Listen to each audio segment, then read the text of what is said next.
The Digital Health Voice podcast is brought to you by MedTech �W𝐝 in collaboration with Digital Health Malta.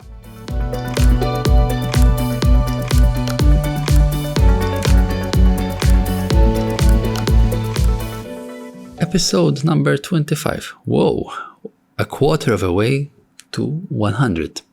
Today, we have some Turkish flavor to our podcast. And the Turkish flavor that we have is of Burak Özkösem.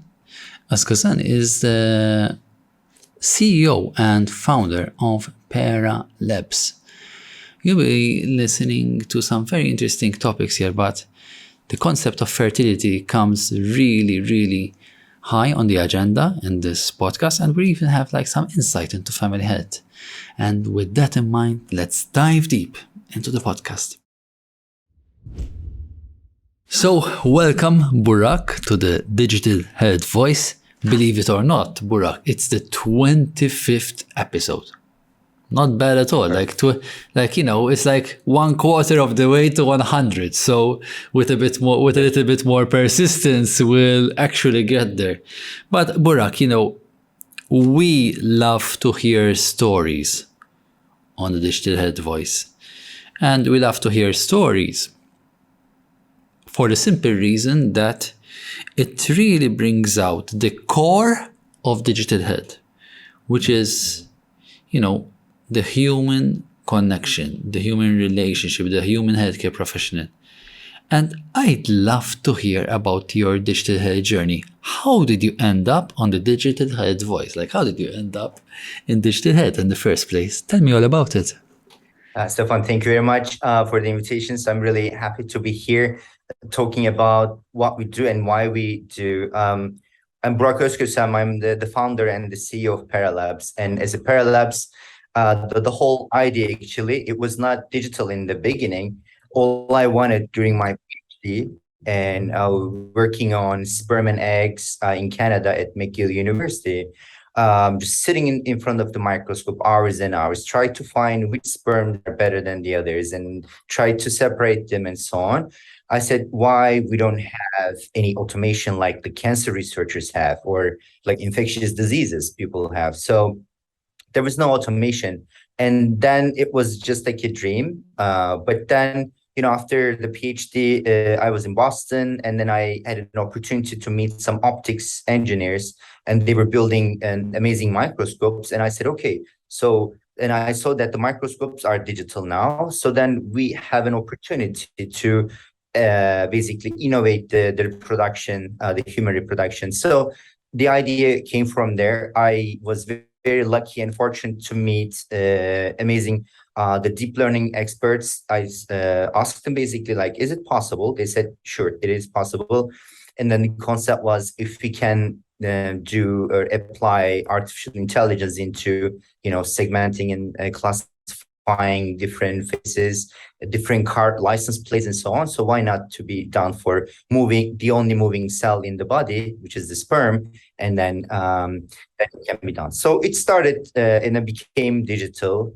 And then when I founded Pera Labs, I wanted a technology. It's more like a platform. So then many things, not only our company but other researchers and other companies can also input and integrate with their technologies. So then people can use as a platform. Yeah. Wow, fascinating. The idea was just having a microscope and then try to do an automated, but it had to be done because it's like an A to Z of fertility treatment. So you figure out, okay, you found the best sperm, but what you do with it? So connecting all the data, it had to be digital health. Amazing. So, if I may ask, are you involved in IVF programs, or are you working with healthcare organizations that offer IVF? Possibly, I'm simply curious there. Yeah, so actually because it was very difficult, when you work with clinics, so you have to go through, and as a scientist, so you just have to follow all the ethic board, the patient consent, the GDPR, the HIPAA compliance, and many things. So in the beginning, it's very difficult because you have to make sure that you have a compliance with all these the legislation or regulatory issues. And each country has a different setup for that. So when we started in Philadelphia in the United States, it was straightforward. So because it covered the whole the health system. So we worked with Fairfax Cryobank, which is a sperm and egg bank. They do the sperm donation and egg donation for patients who need and who cannot produce these cells. So we did a preclinical study with them, and then it was pretty much just started with the images and the video clips of sperm cells through the microscope. It started like that. It was difficult, of course, because these are big corporations, like they have many branches, and then we're a small startup and we're just starting, and then we need data to see basically what we claim actually it works as we say, and then how we can make it better in terms of the performance and efficiency, and like what they need from us, like to make their life in the clinic easier also. So it started like that. In Europe, so in Malta, we have amazing partners. So in France and in Malta, actually, there's a new fertility clinic which allows us to see the private side of the private industry side and then the hospital side, because they're completely different how they get patients. So mostly with the smaller clinics, and then we try to, because the fertility clinics are so they function like a cosmetic surgery or like hair transplantation or aesthetic surgery kind of a way. So they're all like separate than the hospital system. So a lot of things when you try to knock on the door for a hospital, so you have to go through the management people, not necessarily doctors. But in the clinic, the doctor is the owner most of the time, and he or she knows basically what they are dealing with technical issues. So it was easy to approach them comparing to the hospital system. So that's very interesting, because here you're like kind of making a distinction between the fertility clinics and the actual healthcare organizations, and how your offering, let's say, fits into the full picture of the digital health platform. But beyond what you are what you're offering today, like how do you convince, let's say, because I'm a medical doctor, but how do you convince medical doctors who are, or possibly obstetricians or gynecologists who are working specifically in this field? And I'm smiling because my wife is an obstetrician and gynecologist as well. So this topic does come up every now and then. So how do you convince OBGYNs to, especially those working in fertility, to take up your offering? What's the value proposition from your part? Yeah, that's like a $1 million question. I think. So I will do my take on that. So it's how I see this, especially with the digital health aspect of it, because if you have a medical device, so your technology goes through like your clinical trials. There's this strong clinical evidence, so that it shows that it works, and that's easy. But with the digital health, and then like from our side, we have to show that, hey, if you use our technology, so your live birth rates from your clinic will be higher, and it will be significantly higher. People, instead of going to clinic B, they will come to you. So for us, it's not a who pays for what in terms of like an insurance or anything, because unfortunately many places on the planet, so the fertility treatments are out of pocket expenses. So that's big expense to go through, and so there's a competition. So the analogy I give with like hair transplantation or any cosmetic surgery actually applies there. It's all on you. So, and then when people are choosing the clinic, which clinic they want to go, they look at their performance. Okay, what's their success rate? So basically, we try to tell them like, okay, so we have an evidence, preclinical evidence, and we have a basic, very small study, the clinical data. It shows that it can be helpful. But I mean, at the moment, it's very difficult, like including myself and many other startups, to say that, okay, here's the evidence. It's gonna create such a significant the positive effect on the business for the doctor. So how we go is, I call it a patient pressure. So okay, so I will say something. It's like a lot of doctors we talk are very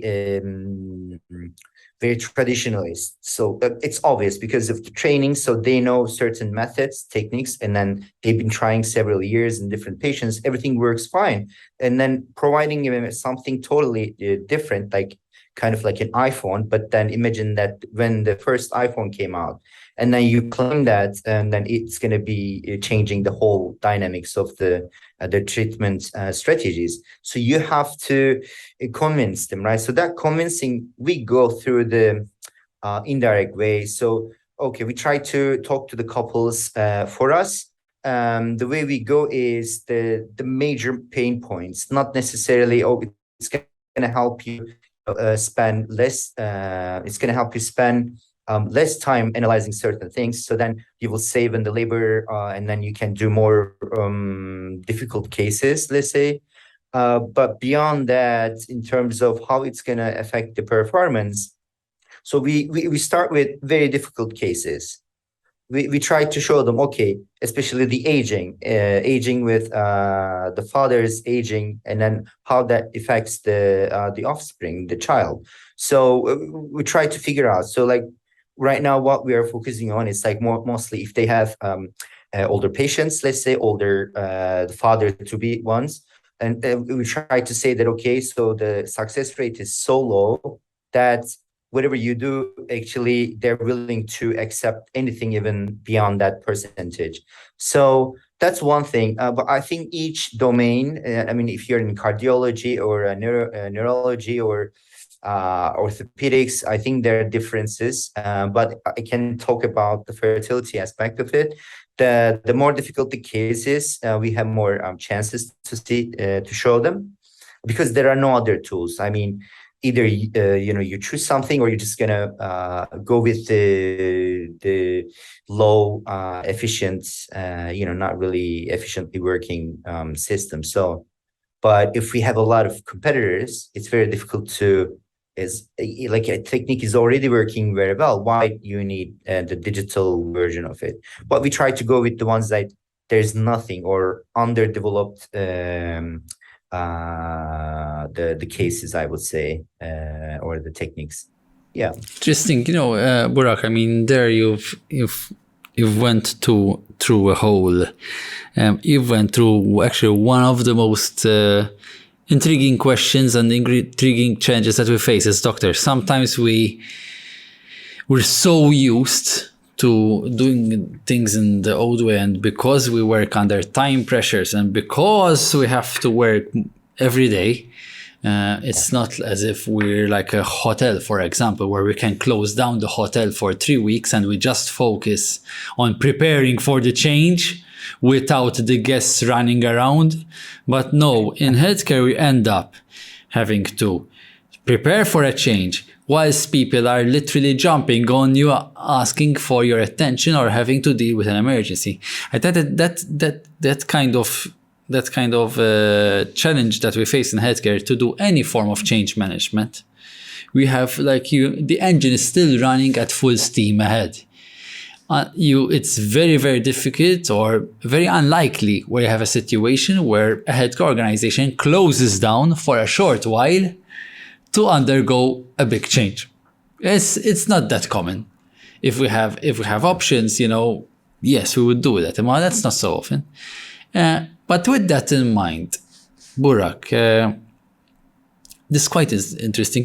We bought the element of knowledge translation as well, like translating knowledge into a startup, into an entrepreneur. That's really great. I mean, even seeing you doing these jumps and hurdles.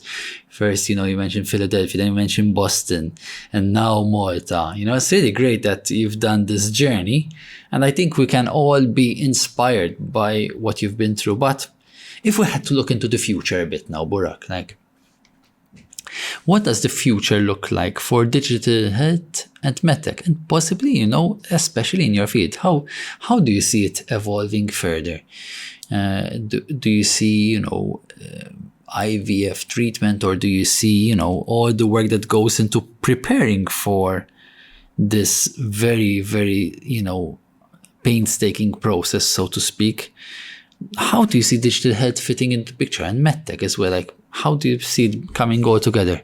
Yeah, I think it's amazing times because so all the papers I see now, really high impact papers are right now in fertility talking about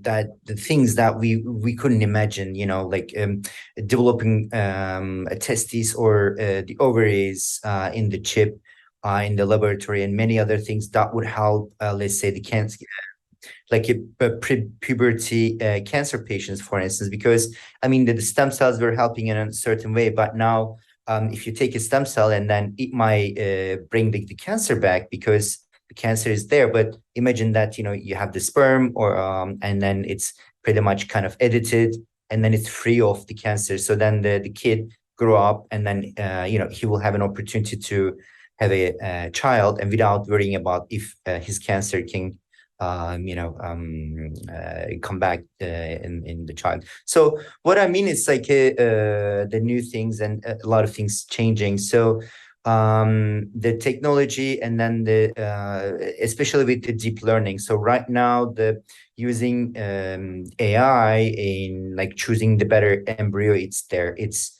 I've been going to several conferences, and doctors are fine with it. So there's a really good evidence from different centers all around the world. So that's amazing. And then people start working, even they are from different private clinics, rather than competing, and then who's going to get one technology, and then it will be like an in-house technology comparing to the other ones. It is getting a big network. So everyone is using the same technology, but different places, different demographics, different racial backgrounds and different circumstances and lifestyles and so on. But then all these different methods are actually getting collected. There's a huge data coming in. Back in the day, we would do a meta-analysis and systematic reviews and stuff, but now there are reviews of this huge and massive data. What I see that the data is getting accumulated from all around the world. And the innovation part is also taking most of the time. The researchers at the institutions, the academic institutions, were the leading parts. Last 5 years, there are maybe 5 companies, and they started as a startup. They're leading the innovation in IVF. That's amazing. It never happened before.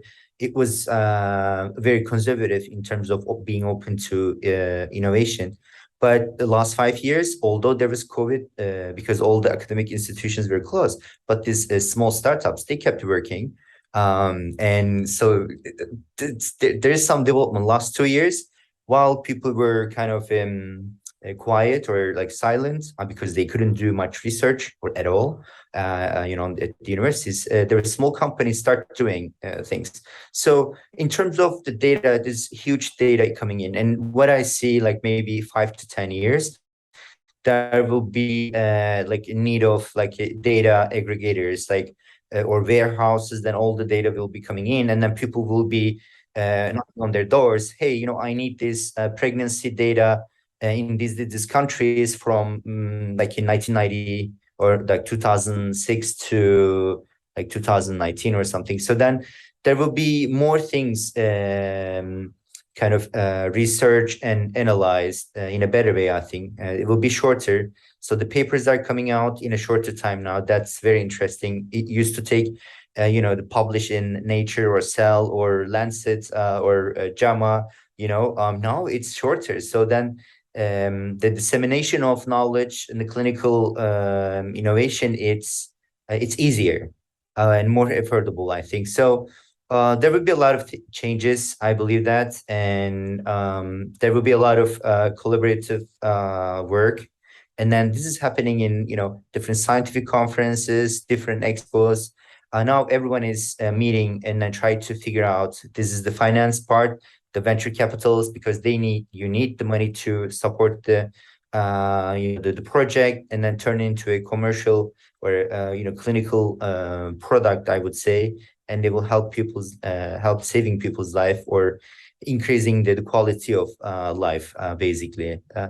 So I think the 10 years is going to be really amazing.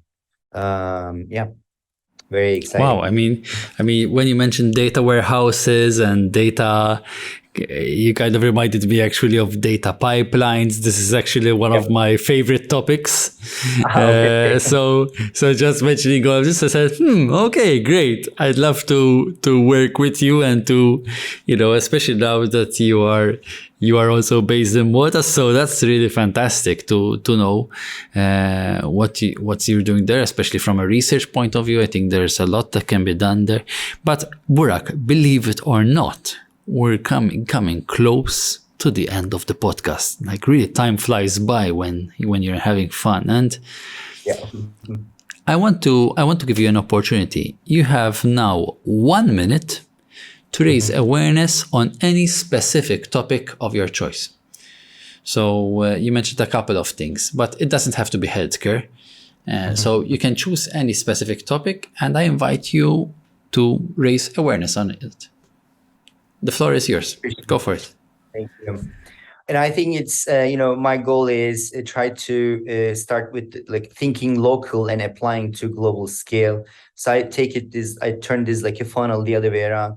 I want to say that it's sometimes, maybe we live in a smaller place, or so we have our friends and family, but then we don't pay attention much, like what would happen when we are kids.